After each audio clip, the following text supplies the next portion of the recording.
Programa Papo de Mulher, com Dina Bispo. Oferecimento Maratá. Experimente novos produtos Maratá. Olá, o Papo de Mulher está no ar. E hoje não podia ser diferente, o programa está muito bom. Hoje vamos falar sobre exploração sexual infanto-juvenil. Vamos falar sobre AIDS nas mulheres e vamos falar sobre moda. Para isso, trouxemos aqui a promotora Lilian Carvalho. Trouxemos também Dr. Almir Santana, este homem conhecido na cidade e no interior. E trouxemos para falar sobre o para-raio, trouxemos aqui o engenheiro Dr. Raildo Queiroz. E para fechar com chave de ouro, temos aqui a convidada de honra, a minha filha Paula Andrade, a nova blogueira da cidade. Você vai perder? Sai daí não, o Papo de Mulher já está no ar.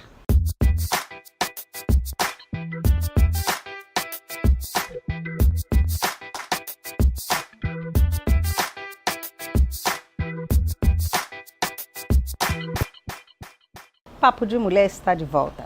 Estamos aqui com o Dr. Almir Santana. Seja bem-vindo, doutor. Doutor, desde 1977 que vem se falando na AIDS. E no Brasil, os 7 primeiros casos ocorreram em São Paulo. E esses pacientes eram todos homossexuais e bissexuais. Foi por esse motivo que a imprensa começou a dar o nome à doença da peste gay, né? Peste gay, não é isso? Sim, o erro foi aí, desde o início, porque criou-se a ideia de que a AIDS seria uma doença só de homossexuais, e aí surgiu o nome grupo de risco. E esse nome grupo de risco favoreceu o preconceito. E os primeiros pacientes daqui de Sergipe, todo mundo perguntava, será se eles são gays? Então isso contribuiu para até esse preconceito que nós temos hoje com relação à doença. E a gente sabe que veio mudando isso aí, né? Os casais, homens, mulheres, crianças, todos, ninguém ficou imune a essa doença, Então, o que foi que aconteceu que as mulheres, o índice de mulheres infectadas cresceu muito? O que é? Foi devido a quê? A epidemia de AIDS, ela é muito dinâmica, tem momentos, tem fases que o crescimento dos casos é maior num segmento da sociedade. Como os primeiros casos foram homossexuais e bissexuais, a partir daí chegou até as mulheres casadas e se tornou um problema de saúde pública e também um problema social, porque antes a mulher era quem cuidava dos pacientes, só que depois ela passou a ser também uma das pacientes. E aí isso causou um impacto maior na epidemia. E hoje não se sabe quem é, todo mundo corre esse risco de pegar AIDS. De quais são as formas, que a pessoa pode contrair esse vírus? O vírus da AIDS não tem escolha. A principal forma de transmissão hoje continua sendo a relação sexual. No início ainda tínhamos a transmissão através do uso de drogas injetáveis, mas hoje mais de 90% é relação sexual. E quem não usa camisinha, seja casado, não importa a orientação sexual, homossexual, bi, heterossexual, não importa a religião, não importa nível social, a epidemia está aí, infelizmente, crescendo, infelizmente, avançando. Doutor Raildo, como é que você vê essa epidemia da AIDS em nosso estado? Eu vejo falta de conscientização, porque eu acho que o caminho é esse. Os meios, todo mundo já sabe o que acontece, Quer dizer, o resultado final já se sabe. Então, o que tem que trabalhar é na prevenção. A prevenção vem pela consciência da pessoa. Porque a gente vê campanhas e campanhas em todo o Brasil, no mundo, e mesmo assim ainda não é suficiente. Então, o comportamento das pessoas é que o faz o aumento gradativamente desse chamado vírus, né?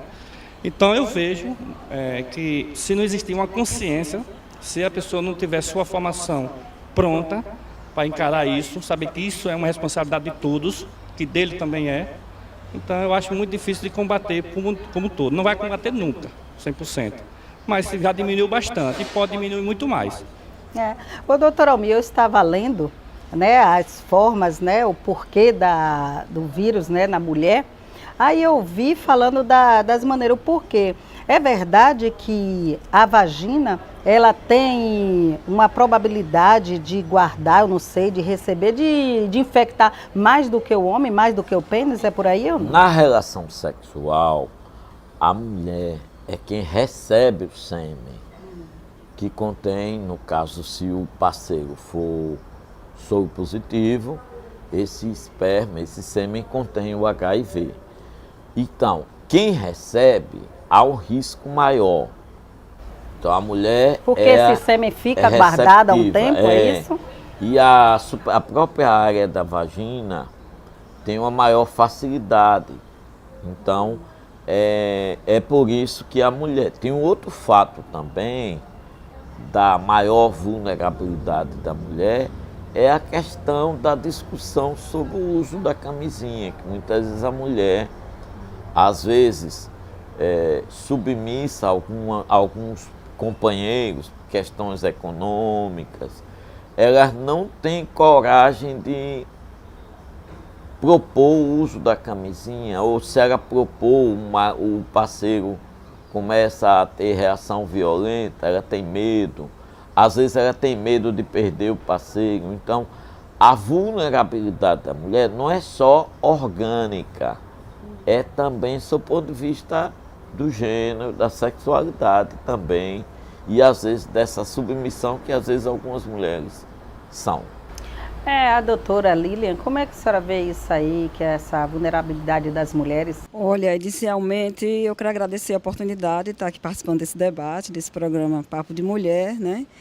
Com temas que a princípio parecem até não terem relação, mas pelo contrário, são temas que estão correlacionados e principalmente se tratar de temas que precisam a cada dia ser debatidos na sociedade, né? Está sempre em discussão, porque as situações, como o doutor Almir colocou, elas vão se repetindo, infelizmente, e as pessoas estão perdendo, assim, a própria vida, a própria segurança, né?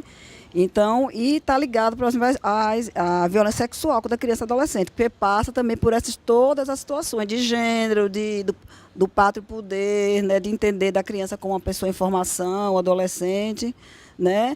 E fazendo um paralelo com a questão do raio, são questões que estão como se fosse um raio sobre as nossas cabeças, né? Diariamente ninguém está, como o doutor Almir colocou, né? Está livre se você se descuidar, se você não observar as orientações, né, que possa estar exposto a uma doença dessa. E toda e qualquer criança também, os pais devem estar atentos, os familiares, a sociedade como um todo, porque é dever de todos cuidar das crianças e adolescentes. Estarem também atentos, porque muitas vezes esse explorador, nós vamos entrar no tema, está naquelas pessoas que a gente acha que está acima de qualquer suspeita, como também deve ser em relação à AIDS, né? Então, eu queria perguntar ao doutor Almir, primeiro fazer um prazer grande o doutor Almir estar aqui com o senhor, ser uma referência de pessoa comprometida, desse profissional que dedicou a sua vida por essa causa, né? E eu sei como é difícil lidar com questões dessa natureza. Então, assim, primeiro, a admiração que tenho pelo senhor, parabenizar sempre o seu trabalho incansável, né? E observar que eu tenho percebido como cidadã que ultimamente assim, teve uma grande conscientização em relação à AIDS, grandes debates, mas agora como se houvesse um descuido dessa prevenção. O que é que o senhor vê, como é que a gente pode colaborar como cidadã, como é que está sendo essas campanhas, porque até na televisão a gente vê um pouco, né, uma divulgação muito grande em relação à prevenção, né, a camisinha, em relação ao uso de seringas, em relação à questão que envolve tatuagens, enfim, todos os meios que possam contaminar, e parece que deu uma pausa, a gente não vê assim essa frequência e acho que é tão importante. Esses 3 temas que nós estamos debatendo aqui, existem aspectos da prevenção, né, da responsabilização das pessoas contra o outro, contra o cidadão e contra o ser humano, né, e prevenção da própria vida, né, e o cuidado das pessoas envolvidas. Sem dúvida alguma, a nível nacional, doutora, houve uma redução da mídia, a divulgação da mídia. Parece-me que a AIDS está se tornando uma doença como outra qualquer, que não só a população, mas outros grupos específicos estão um pouco banalizando o problema da AIDS. Antes existia um medo maior, teve a fase do pânico, teve a fase fortíssima do preconceito, que as pessoas tinham medo até do toque, do contato social. E depois veio a fase um pouco do relaxamento. Mas realmente. isso aí não é em decorrência do remédio, né? Dessa coisa do coquetel que veio aí todo mundo. Se fala é o remédio. Pode ser, de certa forma, existem pessoas que dizem assim: ah, se eu pegar já tem remédio, é só tomar a medicação. É importante lembrar que os medicamentos dão efeitos colaterais. Não são medicamentos fáceis. Efeitos colaterais, por exemplo, aumento do colesterol do sangue, dá problema renal, dá problema na distribuição da gordura no corpo. Então, existem efeitos colaterais, mas tem gente que, infelizmente, não acredita. Talvez, como a própria doutora falou, existem pessoas que acham que não vão pegar, não tem o que eu chamo de percepção de risco e termina se expondo ao risco. É uma questão de responsabilidade de cada um. Todo mundo sabe o que é a camisinha, todo mundo sabe para que serve a camisinha, mas na hora H pode até estar com a camisinha, mas não usar. Então, isso é uma coisa muito de responsabilidade de cada um. Paula, quer fazer alguma pergunta?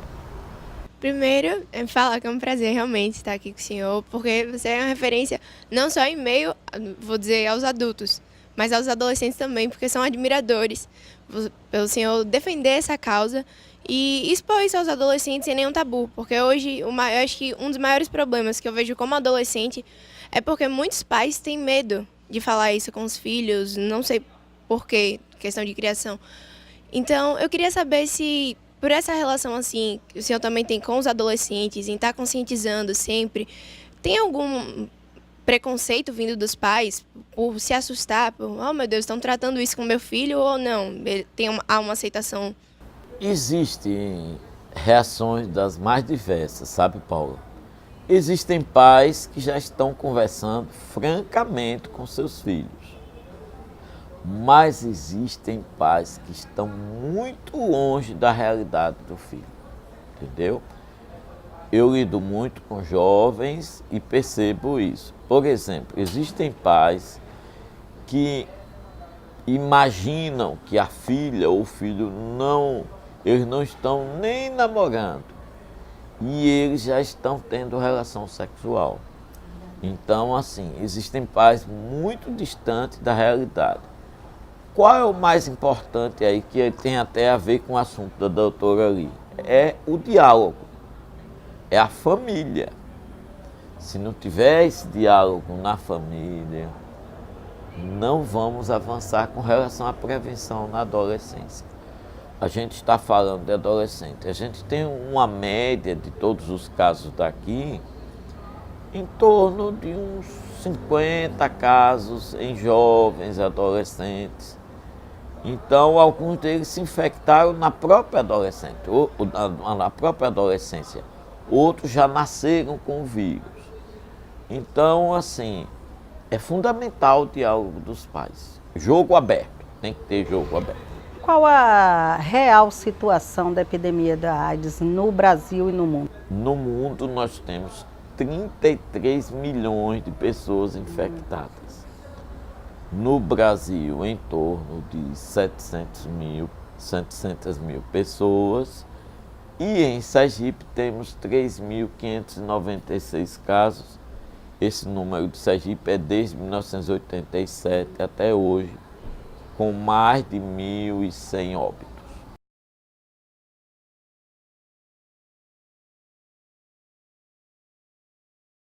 Eu gostaria de aproveitar o que doutor Almir, a pergunta de Paula, né, que foi muito importante, né? E essa questão, a presença de Paulo aqui é a prova de que a gente precisa desse protagonismo do adolescente e até da criança. Né? Então as pessoas até acham que a criança, infelizmente, estão acostumadas a tratar a criança como um pequeno adulto e o adolescente não compreender as suas especificidades como adolescente. Né? E o protagonismo da criança e do adolescente está previsto no Estatuto, no ECA. Estatuto da Criança e do Adolescente, né? Até os próprios médicos, o Almir sabe isso, os pediatras especialmente, ensinam as mães, aos pais, aos familiares a observar o choro da criança. A criança às vezes tem muito a nos dizer, mesmo que seja uma criança, às vezes com poucos meses de vida, né? A maneira como ela se porta. Em relação, o doutor Almir tocou num ponto muito importante e vou aproveitar para esclarecer isso aos pais, que estão ouvindo, que são situações de tabu, falar sobre sexo, né? Com seus filhos, a sexualidade faz parte da vida e a adolescência é o despertar da sexualidade, né?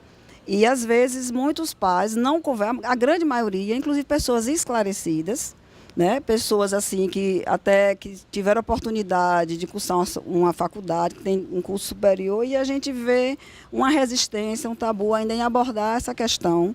E muitas vezes não faz a prevenção do acompanhamento desse adolescente por um médico, ou levar a menina ao ginecologista, ou orientar o seu filho quanto à sexualidade. E acaba realmente tendo uma gravidez indesejada, uma contaminação, né, de DSTs, e uma das mais graves que é a AIDS mesmo, que coloca assim, em risco, é um grande risco para a vida da pessoa. Então, assim, e a gente percebe isso, que realmente muitos pais que a gente atende lá no dia a dia da infância, né, que tem alguns problemas porque não souberam conversar com seus filhos.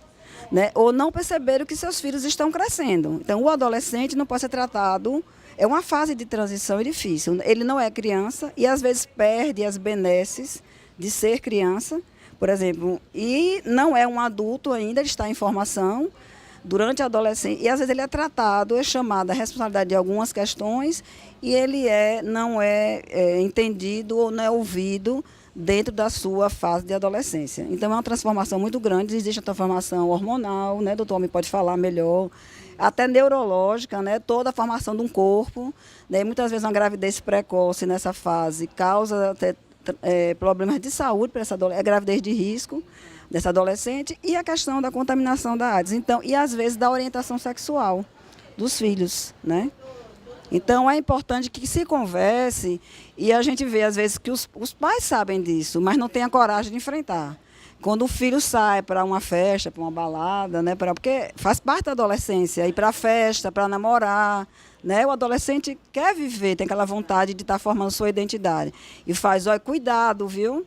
Esse cuidado é mais ou menos assim, olha, não faça sexo, né? Mas não consegue falar. Isso os terapeutas falam, em debates que a gente faz com o psicólogo, né?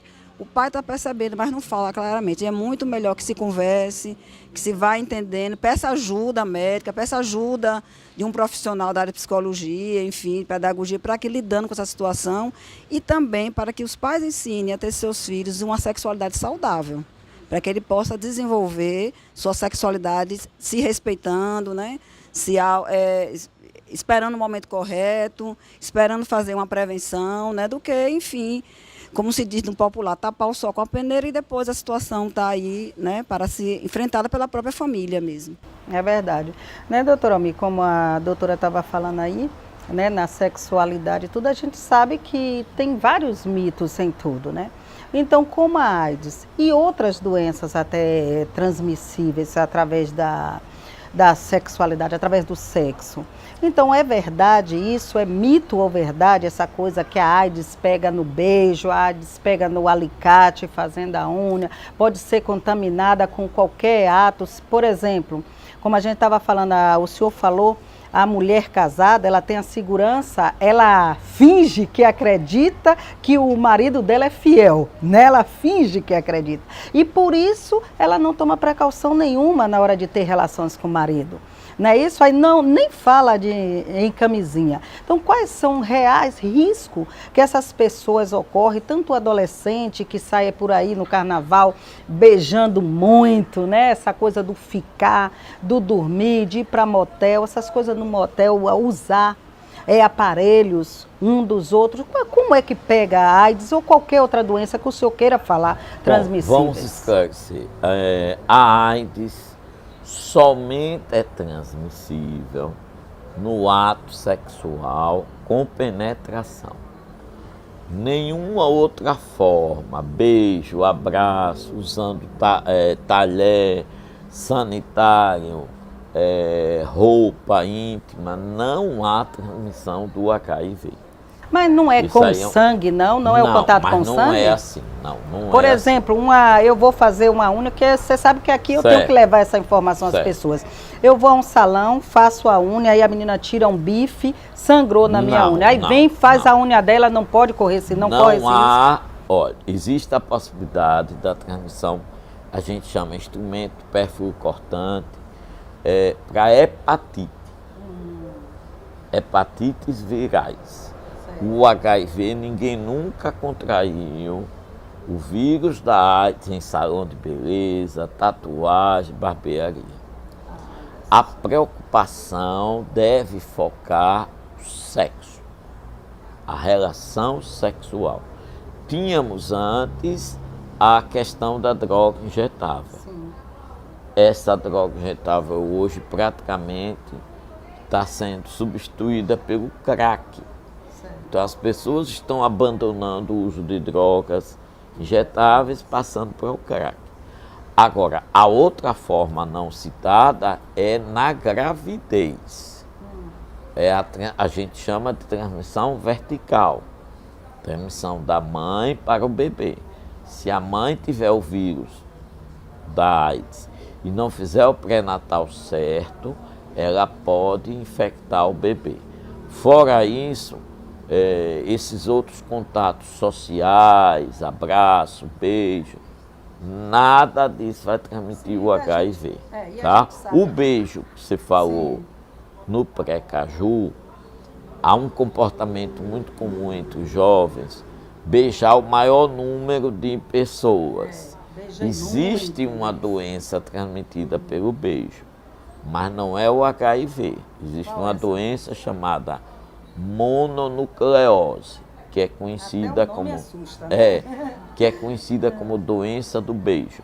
Ela é muito comum após o pré-caju, jovens escolares ficarem com febre no segundo, terceiro dia do pré-caju, febre, fica com moleza no corpo, não vai para a escola porque não tem disposição, aí diz é uma virose, e gânglio no pescoço, então entende como uma virose que pegou no pré-caju, mas na verdade pode ter sido a doença do beijo.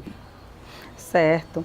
E a gente sabe também, né, que as pessoas fazem sexo de várias maneiras, né? Como eu também estava lendo isso e observei isso, que tem várias formas do sexo, como o anal, que muita gente gosta, do sexo anal, sexo oral, isso também é transmitível AIDS? Aí sim, a transmissão do HIV pode acontecer nessas três formas: sexo oral, sexo anal e vaginal, sem proteção. O risco do sexo oral, por exemplo, é para quem faz o sexo oral. Está exposta porque o contato do esperma infectado ou da secreção da vagina infectada pode penetrar na pessoa. Dos três, se fôssemos comparar em termos de risco, primeiro seria o anal sem camisinha, o vaginal sem camisinha, pela ordem, e o último, o sexo oral. Então, o sexo está aqui, É deixa claro que é a principal forma, desde que esteja deixa a camisinha de lado. Se usar a camisinha, tem alguma camisinha específica ou qualquer uma dessa que compra em farmácia? Que seja vendida, eu não recomendo compra de camisinha em feira livre, e sim farmácia, supermercado, que tem a marca do Inmetro. Essa camisinha foi testada, é essa recomendada. E essa outra doença também, né, tão famosa por aí, que as pessoas falam, mas não se preocupam tanto, a herpes. Como é transmitida essa? Tem várias outras DSTs. A herpes, tem vários tipos de herpes. A herpes genital, a que você se refere, é transmitida sexualmente. Aparecem umas bolinhas no órgão sexual. Essas bolinhas rompem, formam uma ferida e depois cicatriza. Não é uma doença tão agressiva a herpes, só que tem um problema que ela tem recidiva, ela volta. Mesmo que a pessoa não tenha relação, mas se a pessoa já se infectou, ela vai ter a volta da herpes diante de uma situação de estresse, calor, aí volta. Ela não tem cura, é uma DST, ela tem tratamento, mas ela poderá voltar. A pessoa tem que ter a consciência de que ela tem o vírus e que a qualquer momento ela pode voltar. Aí, quando voltar os sintomas, a pessoa deve evitar a relação sexual. E tem alguma forma de saber, alguns sintomas? Por exemplo, a AIDS. Uma pessoa que adquiriu o soro, né? Uma pessoa soro positivo, né? Assim que chama. A pessoa soro positivo é aquela que foi contaminada e que não... que ela tem o vírus. Então, essa pessoa tem algum sintoma? Ela sente alguma coisa? Como é que Existem dois tipos de pessoas. A pessoa soropositiva, que é totalmente assintomática, aparentemente saudável. E existe a pessoa que a gente chama com AIDS, propriamente dito, que é aquela pessoa que tem o vírus e já tem o quadro clínico da doença. Febre, mais de 2 meses, diarreia, mais de 2 meses, tosse seca, mais de 2 meses, perda de peso sem outras causas. Esse é o quadro mais comum na AIDS. Só que esse quadro se manifesta mais ou menos de 5 a 8 anos depois da pessoa ter se infectado. Então, não é um quadro que aparece logo, é um quadro, por isso que a AIDS é chamada de doença crônica. Ela não aparece logo com esse quadro, é só há muito tempo depois. Daí, nós, da Secretaria de Estado da Saúde, estamos incentivando as pessoas a fazerem o teste. Tem há um tempo, que o tempo da gente já está terminando aqui, caso a criança, quando o bebê nasce, mesmo que a mãe não saiba que é soro positivo, descobriu ali, tem algum tempo para manifestar essa doença na criança? Como criança, é assim, quando a mãe é soro positiva, a criança pode nascer soro positiva ou não. Não quer dizer, pelo fato da mãe ter o vírus, que o bebê vai nascer com o vírus. Nós acompanhamos durante 18 meses, faz exames. Se depois de 18 meses a criança continuar soropositiva, provavelmente ela adquiriu o vírus da mãe. Aí ela vai ser acompanhada, já existe um tratamento específico para a criança. E se não fizer esse tratamento, quanto tempo ela tem de vida, essa criança? É difícil dizer, mas possivelmente ela não vai sobreviver. Estamos chegando ao final, né, da nossa entrevista, que aí dá um assunto para o programa todo. Queria saber do senhor se tem alguma coisa mais importante que o senhor queria deixar aqui, falar que a gente não falou. Lembrar a sociedade, seu programa é acompanhado por uma grande parte da sociedade, que a prevenção é uma questão, como já foi dito por todos os entrevistados, é uma questão de responsabilidade de cada um e as pessoas precisam refletir com relação à mudança de atitude. Quero agradecer as palavras carinhosas, principalmente de vocês duas, ao nosso trabalho. Essas palavras de vocês nos motiva cada vez mais a continuar nessa luta, tá bem? Muito obrigado.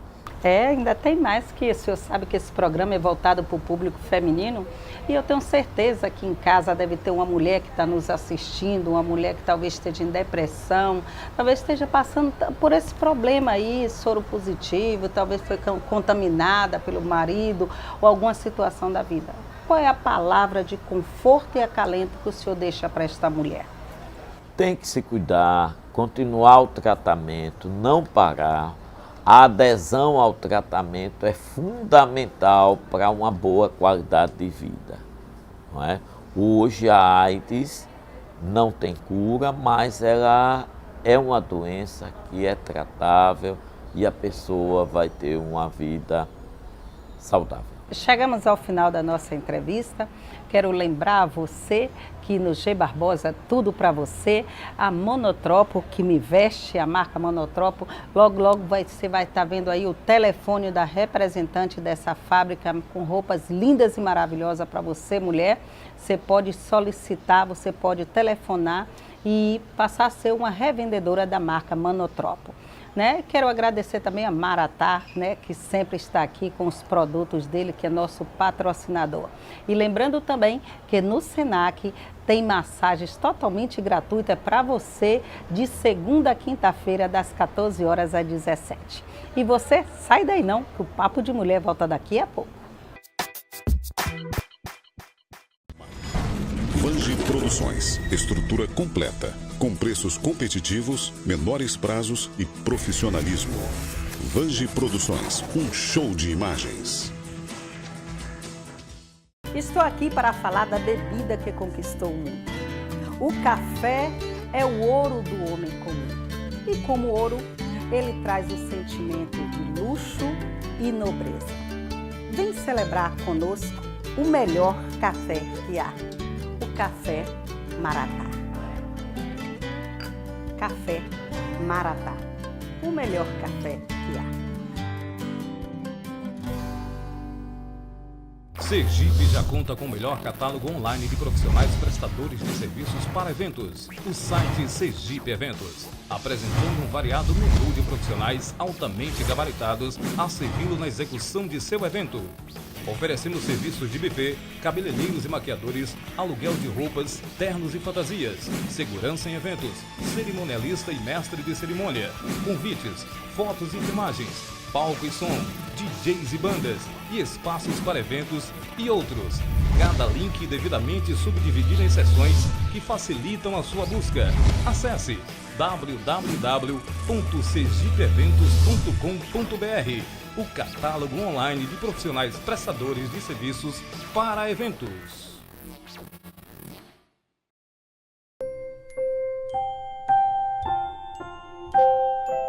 Preencha, por favor. Assine, por favor. Autorize, por favor. Ajude a construir a sede própria do GAC. É só preencher, assinar e autorizar a contribuição mensal de R$1, R$2 ou mais na sua conta de energia e entregar no GAC, na Avenida Desembargador Mainá, 654, bairro Cirurgia.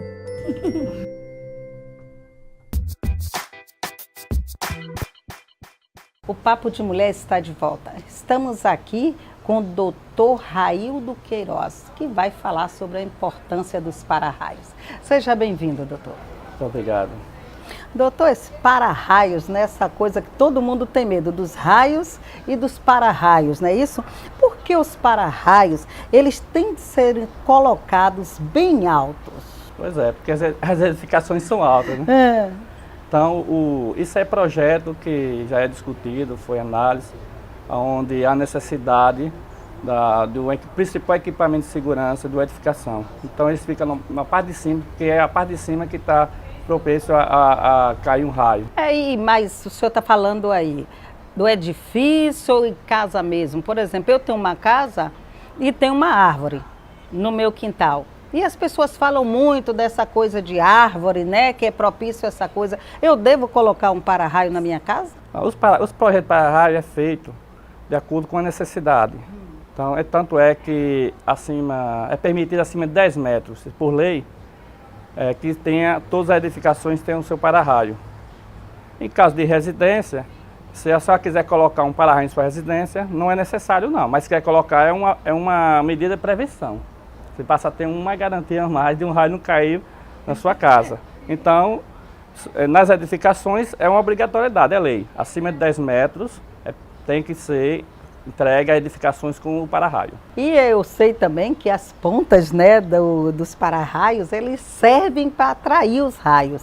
Isso não é perigoso, não causa medo, né? Porque eu vou colocar algo que atrai os raios. Na verdade, ele é um captor. Esse captor, a função dele é receber a descarga e desviar seguro para o solo. Tá? Então, através do captor, porque o para-raio tem 3 estágios, para que ele forme o sistema de SPDA, que é o sistema de proteção contra a descarga atmosférica, tá? Os fenômenos naturais. Então, esse captor, o que é que ele faz? Ele atrai, como você está dizendo, e desvia com segurança para o solo, ou seja, sim um captor, porém, para desviar aquela descarga, que é altíssima, para o solo com segurança. Porque ele tem o para-raio, eu vi que ele tem uma haste, alguma coisa que é ligada ao solo. Como é que ele faz? No caso de um edifício, coloca o para-raio lá em cima, não é isso? Isso. E como é que essa descarga que vem para ir para o solo, vem através de quê? Olha, existem 2 modelos de para-raio que é utilizado no Brasil. Um chamado Franklin e o outro chamado gaiola de Faraday. Ou seja, o Franklin é utilizado através de um cabo de cobre nu, que ele tem uma resistência permitível para receber essa descarga, e tem pelo sistema de estruturais, que é aquele que chama de gaiola de Faraday. Você só vê o captor em cima, o mastro, porém a distribuição para o solo é através das estruturas que é feita das edificações, ou seja, os pés direitos dos prédios é que ali dentro está embutido uma haste, aonde segue até embaixo, e a gente já sai da parte da fundação da edificação, dentro, embutida essa haste até em cima. Então, essa aí é estrutural, quer dizer, essa descida é uma descida estrutural. Já o Frank é por um cabo, que é mostrado até, é perceptível logo quando chega numa edificação dessas mais antigas, que hoje estão utilizando mais o gaiola de Faraday, por questão de mais segurança, mais economia e mais, estética, né? Porque você vê um cabo por fora de uma edificação, não é nada estético. Então, ou se utiliza o gaiola de Faraday porque fica mais estético. Agora, também tem mais segurança, é mais eficaz. Fazer uma pergunta, Paula. Primeiro, falar que eu estou muito feliz por causa desse tema. Foi um tema que minha mãe falou e eu quero estar lá, eu quero falar sobre isso, porque no Enem a gente trabalha essa questão de eletricidade, é o nosso cotidiano, está no nosso dia a dia, isso é física também, e é uma coisa muito interessante. Então, eu queria saber, assim, é uma dúvida que eu tenho, e eu nunca tirei em sala de aula quando a gente tratou sobre isso, mas a questão, porque você tem um para-raio, e aí a gente sabe da teoria das pontas, o raio é atraído pelas áreas menores, e aí entra a teoria das pontas, e as antenas, elas não atraem também os raios?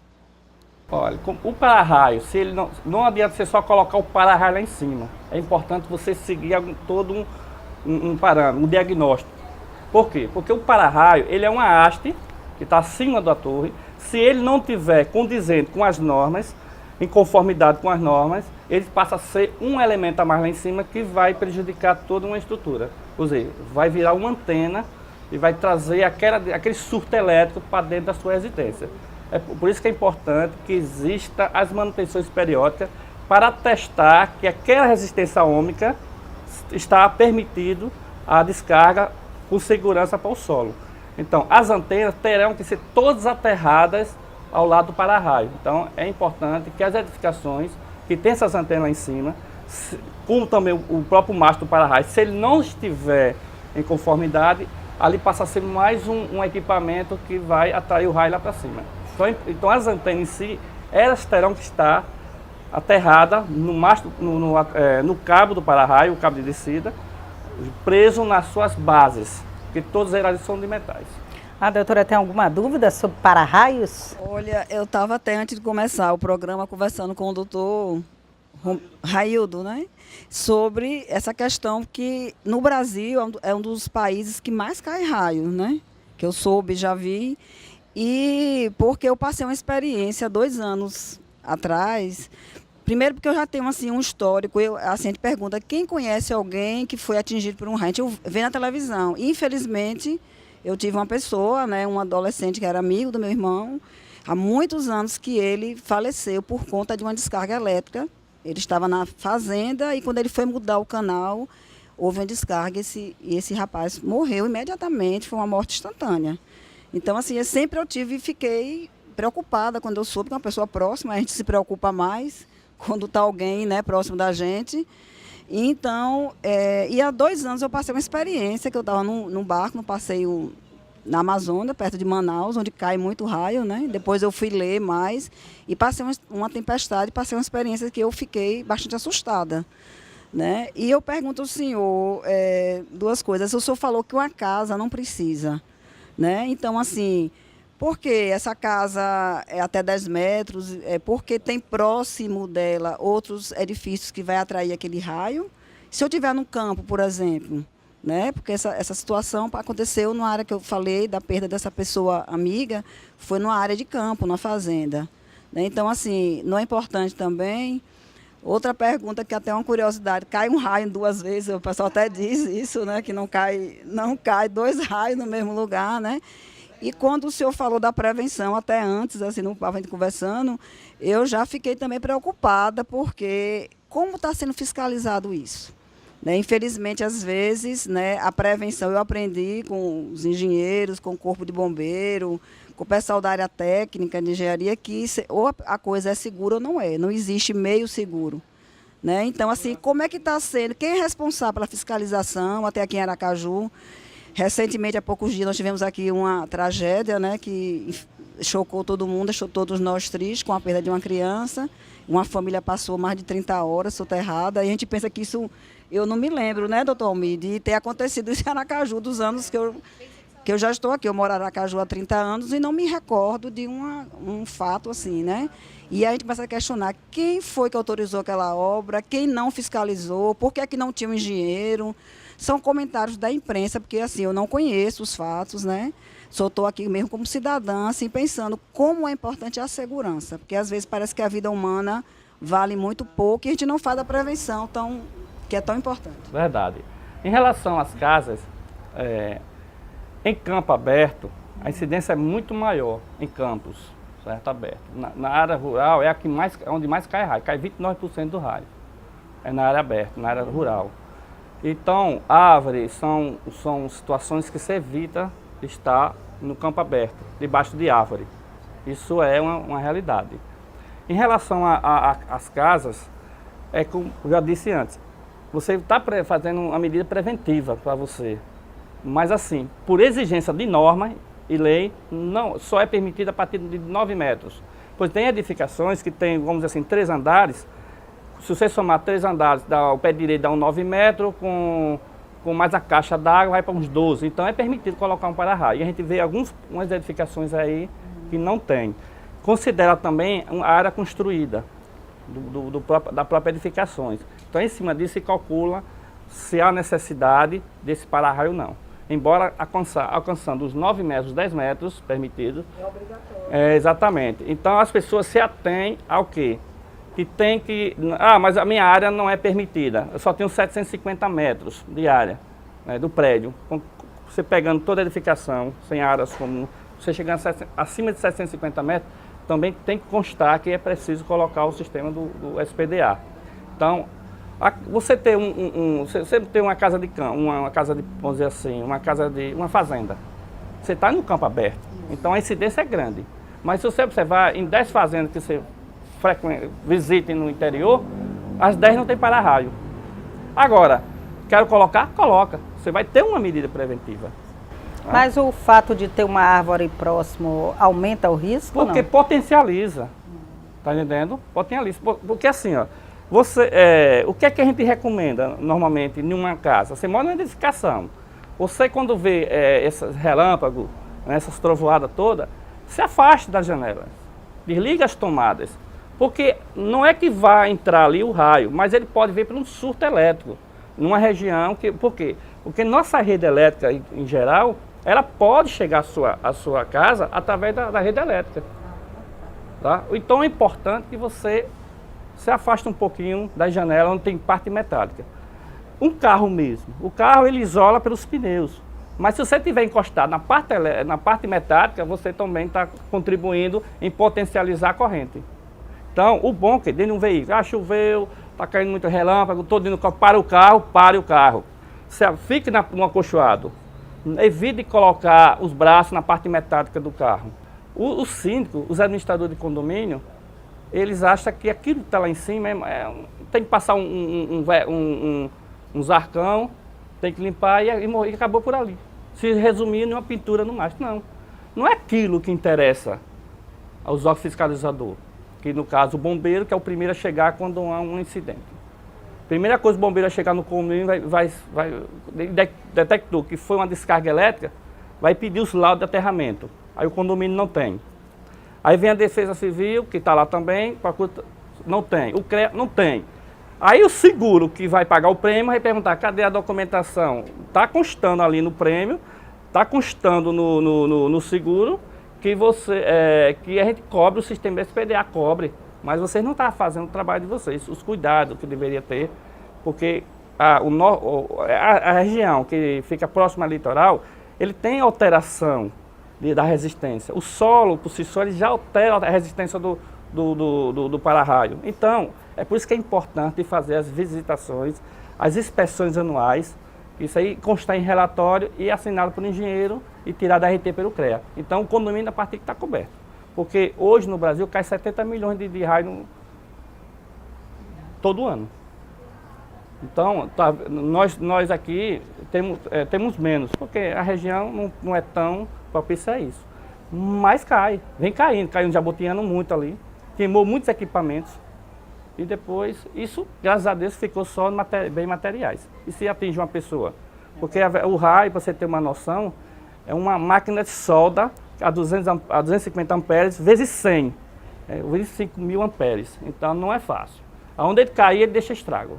Então, e outra, a norma também diz, como a lei federal também diz, que não é 100% de proteção. Mas no momento que você tem esses cuidados de você elaborar os laudos periodicamente, aí você está, pelo menos passa a acreditar que o problema foi fatalidade.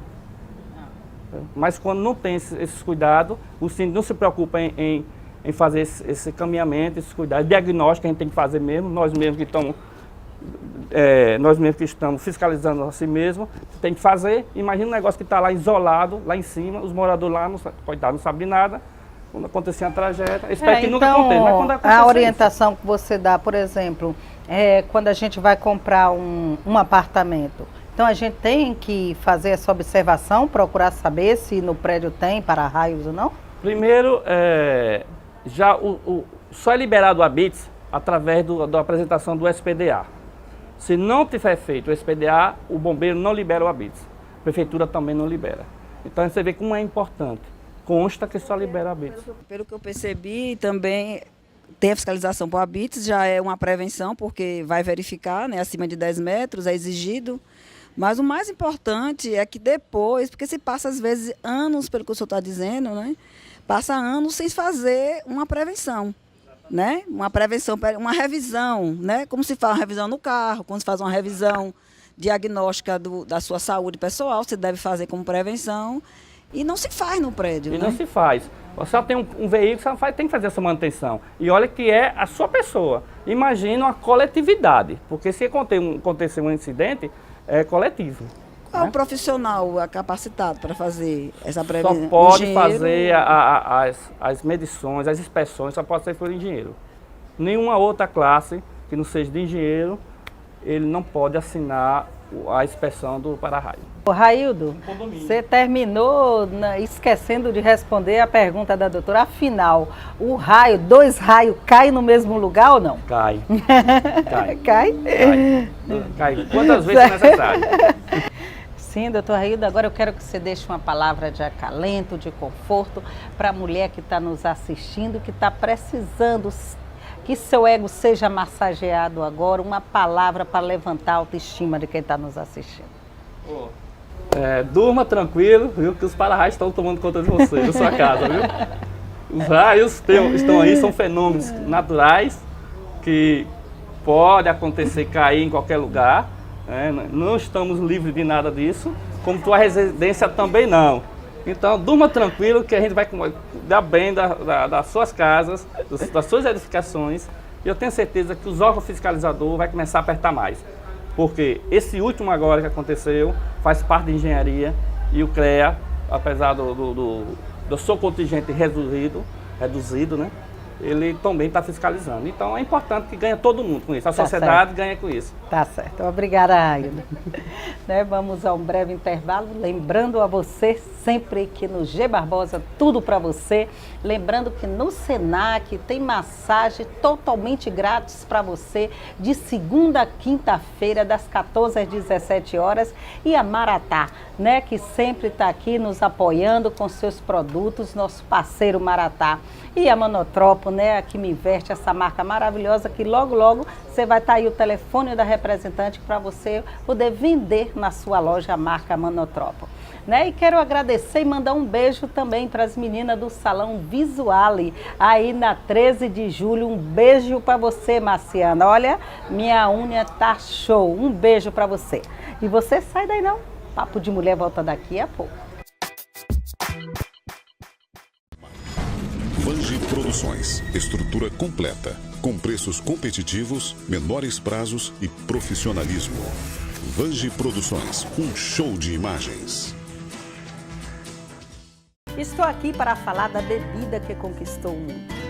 O café é o ouro do homem comum. E como ouro, ele traz o sentimento de luxo e nobreza. Vem celebrar conosco o melhor café que há. O Café Maratá. Café Maratá. O melhor café que há. Sergipe já conta com o melhor catálogo online de profissionais prestadores de serviços para eventos. O site Sergipe Eventos, apresentando um variado menu de profissionais altamente gabaritados a servi-lo na execução de seu evento. Oferecendo serviços de buffet, cabeleireiros e maquiadores, aluguel de roupas, ternos e fantasias, segurança em eventos, cerimonialista e mestre de cerimônia, convites, fotos e filmagens, palco e som, DJs e bandas, e espaços para eventos e outros. Cada link devidamente subdividido em seções que facilitam a sua busca. Acesse www.sergipeeventos.com.br, o catálogo online de profissionais prestadores de serviços para eventos.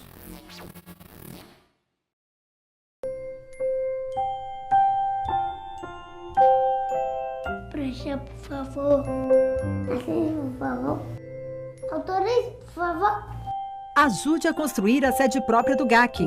É só preencher, assinar e autorizar a contribuição mensal de R$1, R$2 ou mais na sua conta de energia e entregar no GAC, na Avenida Desembargador Mainá, 654, bairro Cirurgia.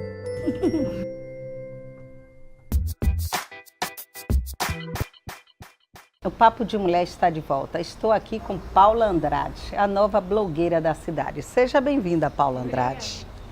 Paula Andrade, o que despertou em você, que eu sei que você é uma estudante, Estou muito feliz que a minha filha, Paula Andrade, está aqui. O que despertou em você para você falar de moda, você ser blogueira? Bom, Eu sempre dei meus pitacos de moda com minhas amigas. Então, desde pequenininha, você me colocava, né? Eu tive sempre a questão de ser muito extrovertida e chegar numa loja e querer vestir várias roupas. E eu chegava assim, e tá, quero. Virei um dia pra minha mãe e falei, mãe, quero ser modelo. Chegava no shopping, vinham as agências da vida aqui pros shoppings com campanha da tic-tac, não sei o que, vamos fazer umas fotos. E eu ia, super destemida. E aí foi, desde pequena, desfilando pra loja disso, loja daquilo, viajando pra desfilar, fazendo foto. E fiquei com esse amor, com essa ligação com a questão da moda.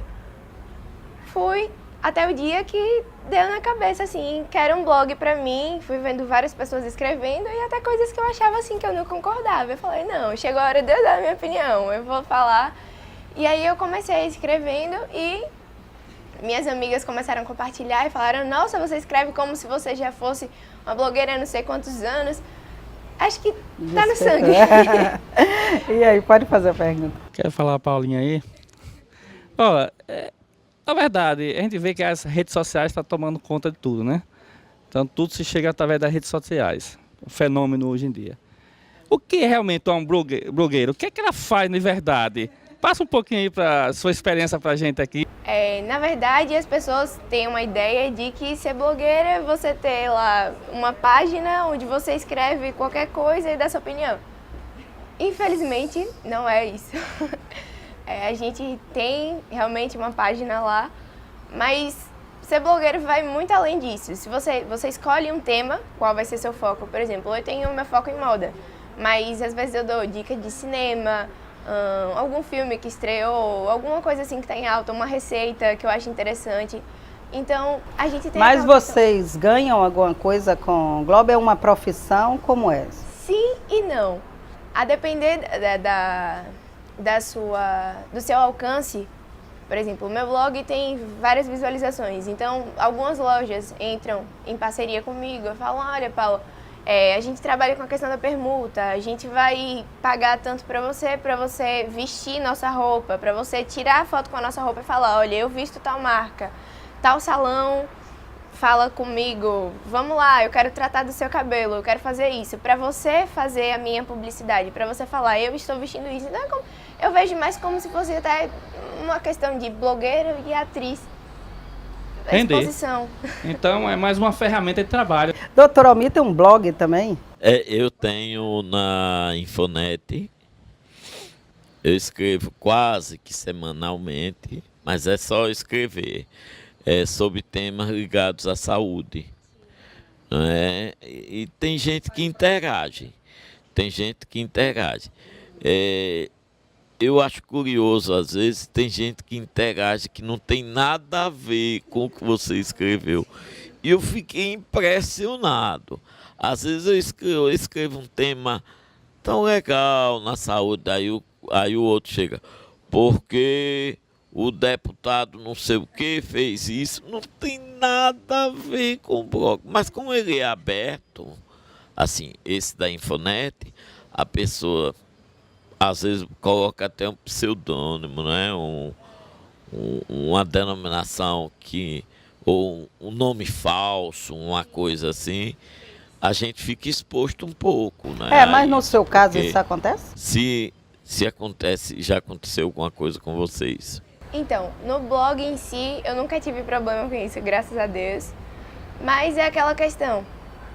Existem os fakes que vira e mexe entram nas redes sociais e se você não ficar ligada, você acaba caindo na mão deles. Por quê? Porque tem fake no Facebook, tem fake no Instagram. Então, no Instagram você posta uma foto, daí, tipo, a partir do momento que algumas pessoas que querem chamar atenção, de alguma forma, percebem que você tem uma visualização, um alcance maior, eles começam a comentar, sigo de volta, troco likes, coisas que são totalmente desnecessárias, porque ali é o seu blog pessoal, no caso do Instagram. Às vezes eu tô fazendo divulgação de algum evento que vai acontecer, vem, sigo de volta, troco seguidores. Isso aí que pra mim não diz nada, porque não entendo. Você entende aí de blog para... Olha, nós estamos numa era digital, né? E isso leva, assim, comunicação rápida, né?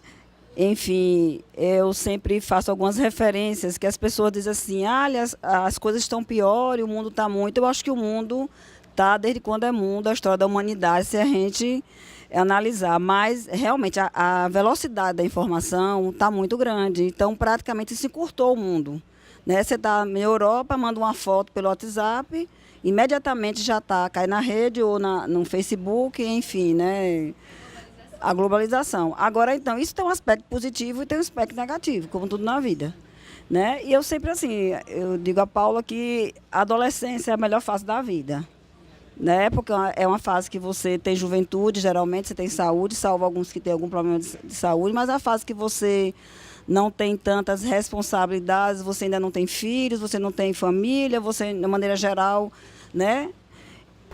Está sendo cuidado, só tem 17 anos, está se formando, então que aproveite essa rede, esse contato na rede para coisas positivas, né? Infelizmente vai ter esses comentários negativos. Exato. Até o dia eu vi, e ultimamente nós temos vindo isso, a manifestação. Eu acho que a juventude sempre tem sonhos. Exato. Ainda está, né, aquela força da juventude, né, doutor Almir? A gente ainda está sonhando.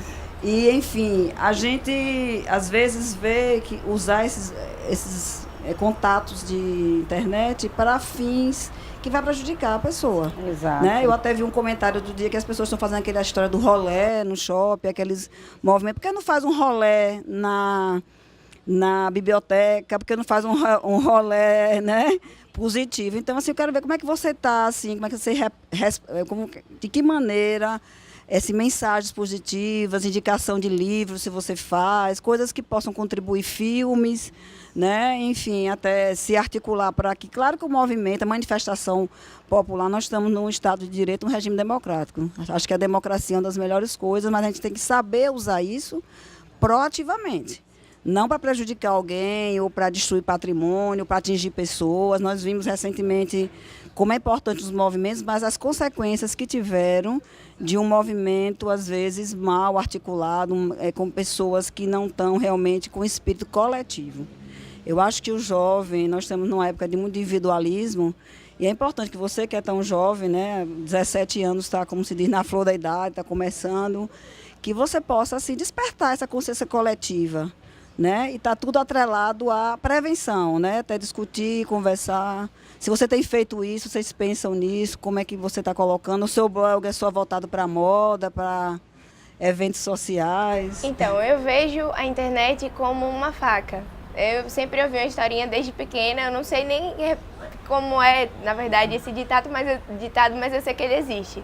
Se você pôr uma faca na mão de um assassino, ele vai fazer um estrago. Mas se você pôr na mão de uma açougueira, ele vai fazer uma maravilha, porque quem não gosta de comer? Então, a internet é um meio de veiculação que tem esse alcance. A globalização levou... Hoje eu tenho contato com amigas minhas que moram em outros países, que estão fazendo intercâmbio, de uma forma que eu não me sinto tão distante assim delas como alguém se sentiria há 50 anos atrás. Então, para quem não sabe, eu sou evangélica, e eu acho que isso tem uma influência muito positiva na minha vida.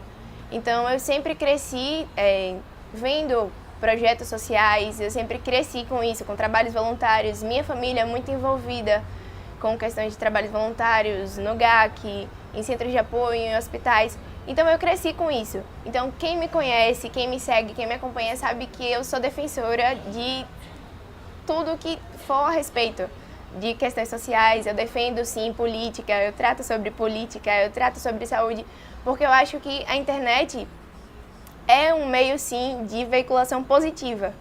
Infelizmente, existem as pessoas que vão falar besteira, existem as pessoas que vão fazer picuinha, que vão criar confusões.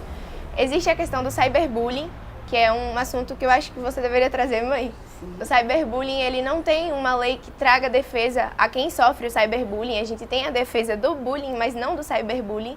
E é uma coisa que acontece com muita frequência no Brasil. Tem um filme que trata sobre isso. Então, assim, você tem que ter sua consciência limpa. Eu sei que eu faço o meu papel de cidadã também na internet. Quem acompanha a minha vida aí na internet, seja no blog, no Instagram, no Facebook, seja onde for. Pronto, eu queria que você deixasse o seu Facebook, seu Instagram aí, para quem quiser te seguir. Bom, o meu Insta é Paula A. F. Andrade, O meu Facebook tá Paula Andrade. O meu site é andradepaula.com.br e eu também escrevo para um site de notícias, um portal de notícias daqui de Sergipe, sergipediadia.com.br. Eu escrevo toda sexta-feira.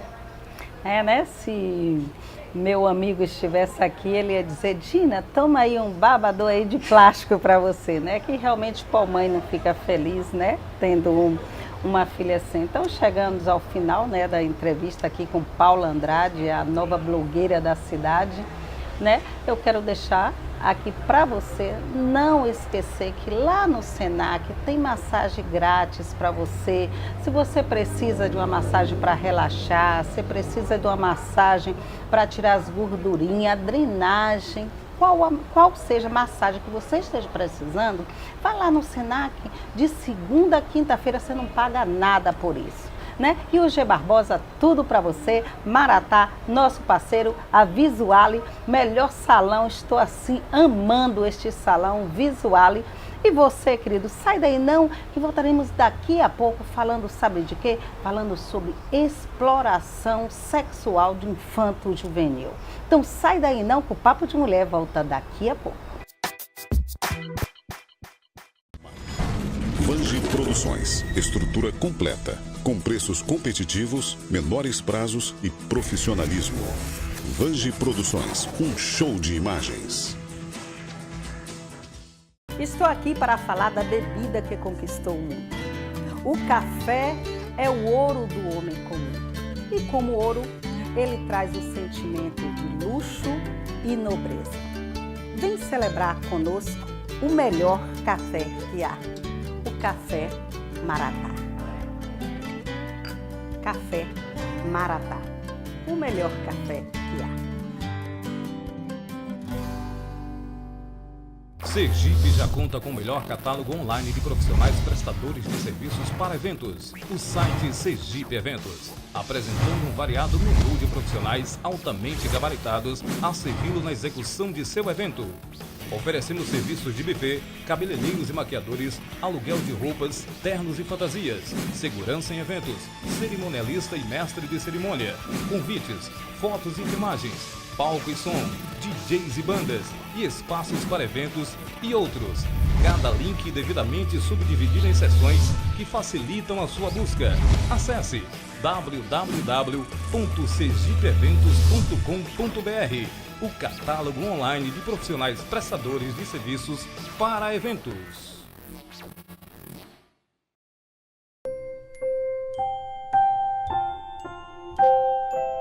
Preencha, por favor. Assine, por favor. Autorize, por favor.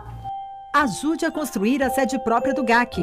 É só preencher, assinar e autorizar a contribuição mensal de R$1, R$2 ou mais na sua conta de energia e entregar no GAC, na Avenida Desembargador Mainá, 654, bairro Cirurgia.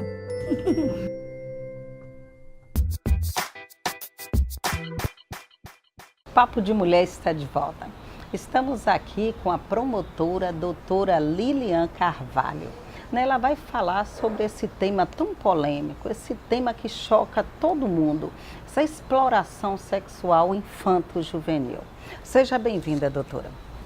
Nós que agradecemos a oportunidade de estar aqui debatendo, né, com pessoas com temas tão interessantes e sobre um tema que a sociedade também, como um todo, deve estar atenta. Né? Eu, assim, gostaria até de falar assim, da violência sexual como um todo, contra a criança e adolescente. Sim, né? pode Porque a ficar à vontade. exploração é um aspecto dessa violência. Pronto, então você começa aí falando pra gente já justamente isso. O que é a violência sexual infanto-juvenil? Olha, a violência sexual é quando a criança, né, ou adolescente é explorado ou abusado sexualmente. Né? Então, assim, o abuso sexual geralmente ocorre quando a criança é violentada, é violada na sua criança e o adolescente. Nós estamos falando de pessoas em desenvolvimento, né? De menores de idade, de pessoas que estão em formação, né? E que são abusadas, que algum adulto usa essa criança ou esse adolescente para, assim, despertar a sua sexualidade, para usar essa criança, essa adolescente, né, para ter prazer sexual, né? E a exploração sexual é quando alguém ganha dinheiro, né, ganha recurso, né, usando a criança ou adolescente, né, a sexualidade dessa criança e adolescente numa rede de exploração para obter alguma vantagem, para obter dinheiro, enfim. Essa é uma diferença que se coloca no sentido, mas tudo é uma violência sexual. Sim, e a pedofilia? Olha, Nos três. a pedofilia é uma violência sexual, né? Então, assim, a pessoa sente prazer, né? O ser humano, seja um homem ou uma mulher, sente prazer usando uma criança, né, numa relação sexual, uma criança ou um adolescente. Então, é um dos tipos de violência sexual. Então, a pessoa que tem um homem, ou até mesmo uma mulher, né, que hoje não está isento disso, que tem relação com um adolescente, né, mesmo que seja sem a força bruta, sem a força física, é considerado crime ou não? Olha, nós temos que fazer algumas diferenças, né? Essa questão da violência sexual, nós também temos 3 aspectos. Devemos trabalhar na prevenção, a gente falou muito hoje sobre prevenção aqui, né? Tanto o doutor Almir como o doutor Raildo, né? E também, assim, a prevenção é que você esteja atento, que você observe sempre essa criança, que você esteja fazendo trabalho de conscientização, que se divulgue que a criança ou adolescente é um ser em formação, que ele tem que ser preservado na sua especificidade como sujeito de direitos, né, que é uma pessoa que está se formando. E tem que trabalhar na parte repressiva, porque você usar sexualmente uma criança ou adolescente, você pode ser responsabilizado, é um crime, é uma prática criminosa. E ainda na questão do atendimento, do acolhimento, da proteção a essa vítima, de tomar as medidas protetivas, as medidas de prevenção das DSTs, quando acontece essa violência sexual. Então, assim, pela lei, pela legislação, e tem várias decisões nesse sentido, como a pessoa está em formação, toda a relação sexual envolvendo um menor de 14 anos, mesmo que aparentemente permitido, é considerado um crime. Né? Aí vai ter que se analisar, fazer as perícias médico-legal, se houve conjunção carnal, se houve penetração, se houve atos libidinosos, porque as pessoas ainda não têm uma noção, acham assim, não, a menina ainda é virgem, não tem nenhum relato de agressão, mas o ato libidinoso, né, a exposição a situações de cena de sexo, a filmes pornográficos, ou a prática de ato, que muitas vezes não deixa uma marca física, mas deixa uma marca psicológica. Exato. Entendeu? Então, assim, uma coisa que precisa se considerar a palavra dessa vítima, as condições psicológicas, enfim, todo um contexto a ser analisado. E a pessoa tem que compreender que esse ser informação precisa ser respeitado, né, na sua individualidade. E muitas vezes, em relação à criança, o adolescente tem uma fase que vai despertando a sexualidade, certo? Mas eu sempre digo que muitas vezes uma menina tem jeito de mulher, corpo de mulher, né? Porque eu falo menina, porque a maioria dos crimes são praticados contra meninas ainda. Né? Isso vem toda a questão de gênero, né, doutor Almir? Toda a questão da situação da sociedade patriarcal, do machismo que a gente vê ainda. Então, ainda é praticado mais contra meninas que às vezes estão mais vulneráveis mesmo nessa situação. Então, a pessoa tem que analisar que essa menina, mesmo tendo às vezes, então a própria sociedade é preconceituosa nesse aspecto.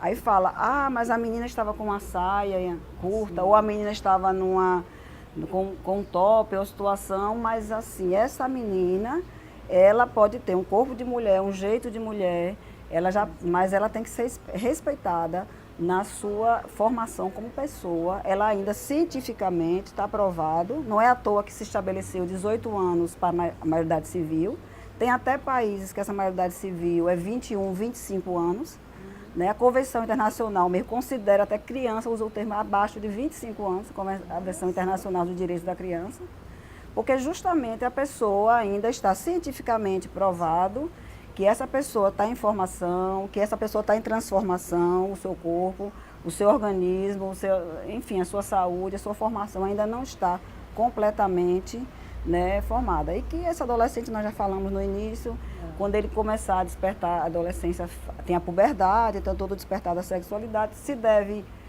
orientar, conversar, para que ele faça uma sexualidade saudável. Certo. Doutora Ami, né?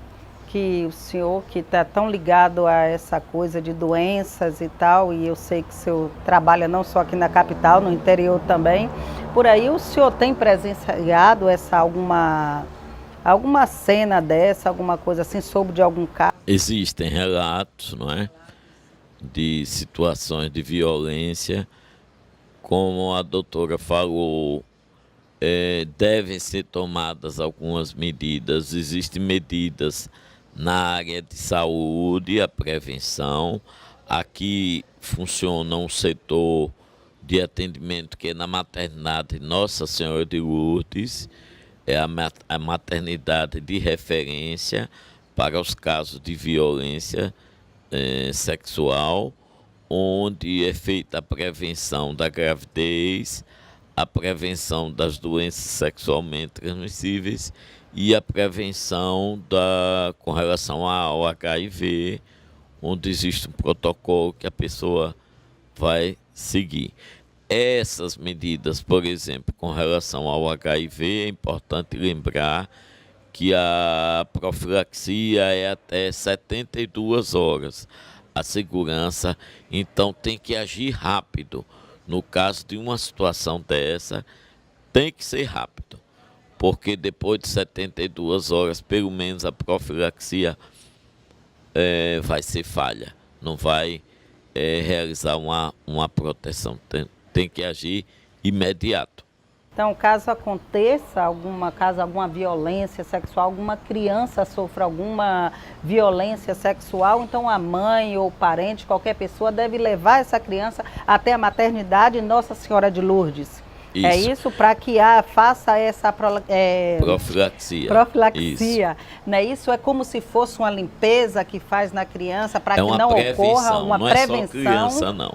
Qualquer pessoa, um adulto, uma mulher, qualquer que sofra violência sexual. É lógico que na criança o protocolo é diferente, as medidas são diferentes. Mas é como se fosse uma limpeza que faz prevenção, profilaxia. Então, é uma medida para evitar que aquela infecção aconteça. Eu queria, assim, que a doutora falasse um pouco. Geralmente a violência é praticada por pessoas conhecidas, não é isso? Era isso que Isso tem sido divulgado muito, parente, amigo próximo, não é mais frequente do que um estranho, não é? Isso é importante. No caso aí, vou fazer uma pergunta que você já responde as duas, né? Em situações que acontecem, né? A violência sexual intrafamiliar, né? Dentro da família, quem deve sair da casa? A criança, né? Que foi abusada ou o cara que abusou, a pessoa que abusou da criança?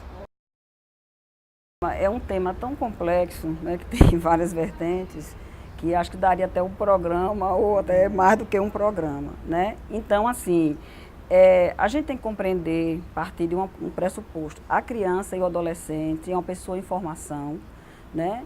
Está na Constituição, no artigo 227, que ele tem direito a ser preservado na sua saúde, na sua segurança, na sua, enfim, a ser assistido e atendido nas suas necessidades, né? De proteção, de educação, de melhor interesse, de formação, de saúde, de ser entendido como um sem informação, como eu falei, né?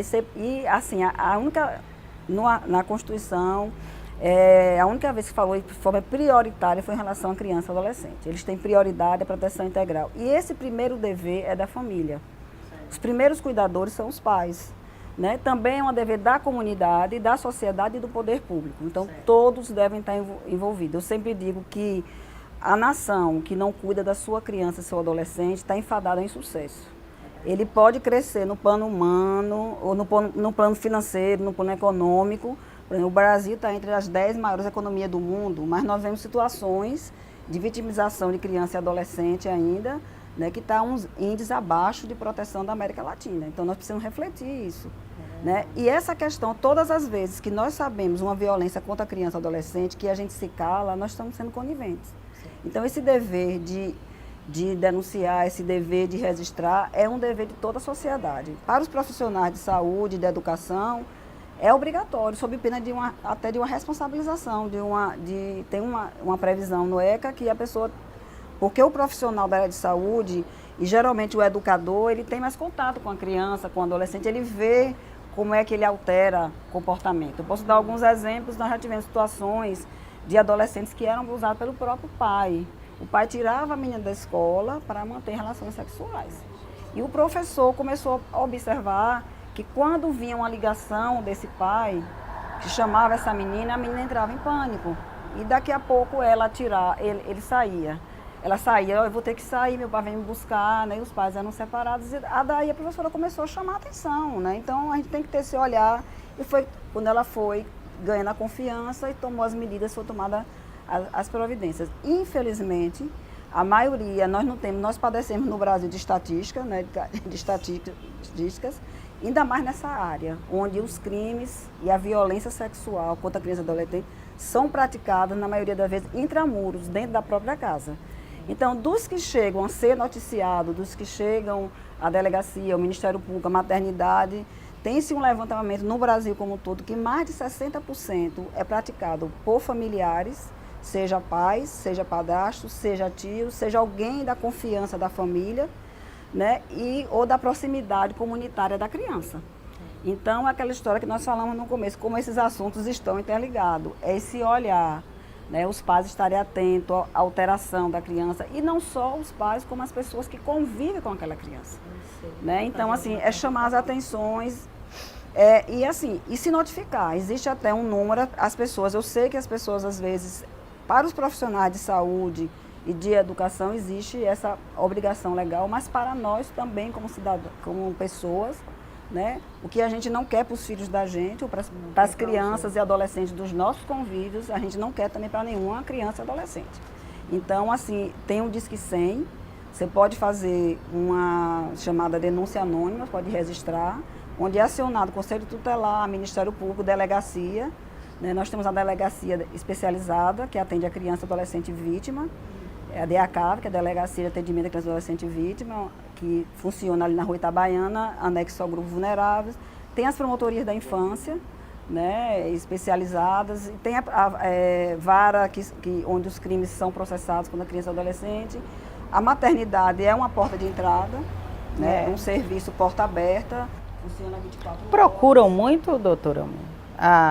Procuram muito nesse caso aí, ou falta muita divulgação? Não, procuram. É um serviço muito importante e tem sido procurado bastante nos casos de violência, até em adulto mesmo. Não é? É um serviço... Nossa Senhora de Lourdes fica próxima ao Hospital João Alves, ali, naquela região, na Tancredo Neves. É uma referência, é um serviço de grande respeito e que acolhe, porque é uma situação difícil, né? Quem procura um serviço desse tem que ser bem acolhido. E lá realmente as pessoas têm comentado que é um serviço que atende satisfatoriamente. Tem psicólogo, tem médicos. Ah, olha só, então tem tudo que precisa. Pode fazer a pergunta, caso. Doutora, eu estive aqui pensando, falando aí, analisando. A gente vê muito marido batendo nas mulheres, né? Agressões. Então, não partir desse pressuposto que uma mulher que aceita isso do marido, de apanhar e tudo, que não denuncia, será que ela não está enxergando, ela está deixando de enxergar um fato que pode acontecer, dele usar essa violência dele contra os próprios filhos, com a própria filha, que a gente vê muito por aí que pai pegou a filha, fez aquilo. Será que se aquela mulher não já apanhou daquele marido, se ela deixou de denunciar, ou se ela tivesse denunciado, não podia ter livrado a filha desse fato? Isso já aconteceu desse tipo? Isso é mais comum do que a gente pensa, né? Então, assim, geralmente, por trás de uma violência, a gente chama de violência doméstica. Isso não é um fato isolado, né? E assim, as pessoas até alegam, isso acontece mais, acontece... Eu acho que assim, está sendo mais noticiado, certo? E muitas vezes, infelizmente, a mãe, entendeu, percebe dessa violência ou praticada pelo pai ou pelo padrasto e às vezes não quer acreditar, como aquela história, não enxerga, né, e fica, não toma uma decisão, ou depende porque tem medo, ou porque depende, né, financeiramente daquele marido, enfim, por vários fatores, né, sociais, de gêneros que nós temos aí. Então, por isso que eu digo que a questão é muito complexa. Daí a importância da sociedade e dos equipamentos comunitários, a escola, o posto de saúde, o centro social, entendeu? As pessoas que estão próximas daquela família, é a tal história, tem aquele negócio, as pessoas não querem se envolver, né? Mas eu digo sempre assim, ninguém está livre de uma situação. Qualquer criança, seja de uma classe ou adolescente, uma classe social dita mais favorecida, como uma pessoa economicamente menos favorecida, né? E qualquer classe social pode acontecer e acontece esse tipo de violência. Então, assim, essa mulher tem que ter uma proteção, essa mulher tem que se encorajar e, assim, e as pessoas que têm notícia, né, tem que noticiar, tem que levar ao conhecimento dos órgãos para que haja as intervenções e para que que a gente cesse essa violência. Porque, assim, é uma das formas mais aviltantes para uma criança e um adolescente é a violência sexual. Eu fico pensar, você colocou, não respondi ainda, a questão de afastar o abusador, né? Então, o que é mais grave, né? O doutor Almir sabe disso, que é da área de saúde, os psicólogos sabem disso, né? Os pedagogos, as pessoas, os assistentes sociais, os profissionais afins, que muitas vezes a criança, o toque gera prazer. Então, a criança é despertada na sua sexualidade precocemente, né? E há um despertar precoce dessa sexualidade, né? E isso tem uma série de consequências para a vida dessa criança. E também a criança não percebe, entendeu? E muitas vezes ela também, quando ela descobre, quando ela vai se fazer todo o processo dos aspectos da responsabilização, do tratamento, a criança passa a ser, né, o adolescente culpado, ele se acha culpado dessa situação. E nessa questão de intrafamiliar, isso é mais grave ainda, porque muitas vezes a criança percebe que o seu pai, ela consegue perceber que o pai foi preso, foi afastado da casa, ou então que não está esse contato por conta dela, ela se acha responsável. Então isso é uma coisa muito grave.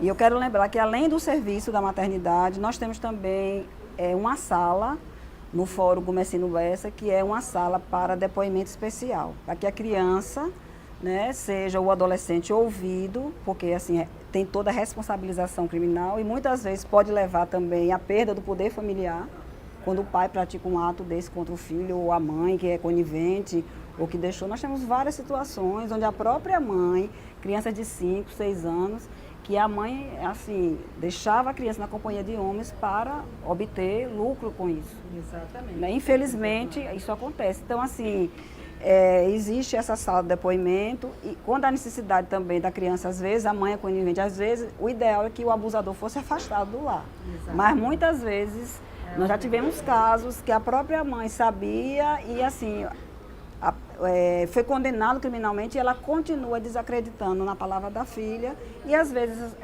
tem que ser afastada através, ser acolhido, ter uma medida de proteção, de acolhimento para poder ela sair daquela situação de abuso e quem devia proteger, que são os primeiros cuidadores, estão violando o direito dessa criança, desse adolescente. Pena que a gente está chegando já ao final aqui, já estão aqui, né, dizendo, acabou, não dá tempo para nada. Eu só quero que a doutora deixe uma palavra de conforto e de acalento para a mulher que está nos assistindo e se tiver disponível que se comprometa a vir outra vez falar mais. A gente garante que dá mais tempo para ela para falar, porque esse é um assunto que deve ser divulgado, deve ser falado, deve ser debatido em todos os lugares, porque ninguém tem o direito de violentar uma criança, um adolescente ou até mesmo um adulto. Doutora, por favor, deixe uma palavra de conforto e de acalento para esta mulher que talvez tenha vivido uma situação como essa e não sabe o que fazer. O que é que a senhora diz para essa mulher? Olha, assim, na verdade, eu faço um apelo, não só como promotora, né, mas como mãe, sim, como mulher, como avó, como cidadã, né? Eu digo que eu não posso dizer que eu amo toda e qualquer criança como eu amei minhas filhas, amo minhas filhas, são adultas, mas os filhos sempre são pequenos para a gente. ou como eu amo Gabriel, meu netinho, Olha que tem 4 só. anos. Mas eu desejo para toda e qualquer criança, né, o que eu desejo para as crianças da minha família. Que ela seja respeitada, que ela cresça, que ela possa brincar, que ela seja cuidada, né? E é um apelo que eu sempre faço. Eu digo, olha, a nação, como eu falei, que não cuida da sua criança, do seu adolescente, está enfadado ao insucesso. É um sucesso, é verdade. Porque é uma fase de formação, é uma fase que representa a sobrevida. Hoje já aumentou, né? 70, 75 anos, então é uma fase que representa de torno de 17, 18% da vida do ser humano. Mas é a fase fundamental. Porque esses meninos e meninas de hoje são os homens e mulheres da manhã. Exatamente. Então, se ele não for cuidado, se ele não for entendido nas suas especificidades como sem informação, ele vai ter prejuízo para ele próprio, para a sua família, porque ele vai dar uma resposta de alguma maneira, e para a sociedade. Então, é importante que a gente tenha essa coragem, tenha esse olhar sobre a criança e adolescente e que a gente se comprometa e não ache que isso seja uma responsabilidade do poder público ou do Ministério Público. Como está na Constituição, é de todos nós. Olha só, chegamos ao final do nosso programa. Olha, é uma pena porque todos os assuntos que foram abordados aqui, realmente ficamos com água na boca, né? Porque tinha condição de falar mais. Então, quero agradecer a presença aqui de Paula Fernanda, né? A Paula Andrade, a nova blogueira da cidade. Aqui é doutor Raildo Queiroz, né? O homem que fala dos para-raios aí, a voz do síndico, né? No Rádio Atalaia. A doutora Almir Santana, olha, muito obrigada. Eu sei que o homem é assim, muito ocupado, mas você dedicou esse tempo aqui para nós. Muito obrigada pela sua presença. E, doutora, sem palavras, né? Eu sei que você está muito cansada, você veio de um dia de luta também e está aqui até agora conosco. Muito obrigada a vocês, né? E lembrando a vocês sempre que não esqueça, chegamos ao final do programa, mas lembra aí, não fique sem sua massagem. Vá lá no Senac de segunda a quinta-feira, totalmente grátis, você escolhe a massagem que você quer, né? Maratá, sempre esse parceiro nosso, o café maravilhoso do Maratá, o chá que eu adoro, né? O Salão Visual que fez aqui, cuidou do meu cabelo aqui, né? Fez minhas unhas aqui, a minha querida Marciana, um beijo para você. E você que nos assiste, um beijo no coração, você que dedicou esse tempo com a audiência do programa, fica aqui minha gratidão, meu beijo, agradecimentos aqui a Vange Produções, aqui o cinegrafista Wagner, né? Que está aqui conosco toda semana e até o próximo programa, se assim nosso Deus permitir.